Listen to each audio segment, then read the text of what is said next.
lors d'un prime time qui mêlera à la fois des sketchs, des clips et des parodies de séries. Grégoire Ludig et David Marsay du Palma Show font leur grand retour à la télévision ce vendredi soir sur TF1.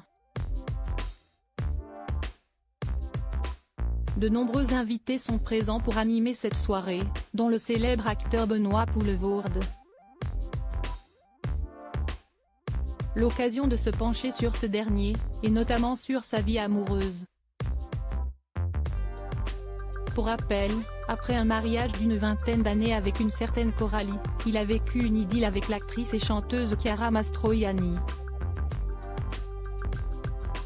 Et si le comédien belge avait officialisé cette relation face à Frédéric Bébédé pour le magazine Lui en 2014, sa célèbre partenaire de l'époque s'était montrée quant à elle davantage discrète à ce sujet.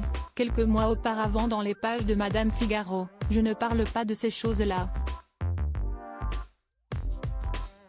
Je ne veux pas me dérober, mais cette question est trop intime. »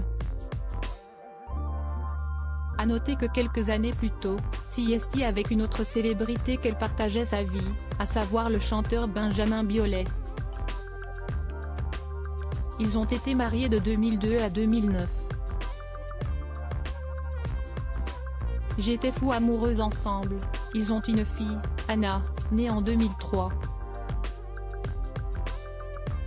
Dans les pages du magazine Vanity Fair, il y a quelque temps, le chanteur s'était confié sur cette histoire, alors qu'il n'était plus avec la mère de sa fille. J'étais fou amoureux. Je savais que c'était l'une des rencontres les plus importantes de ma vie, avait-il révélé, en toute sincérité.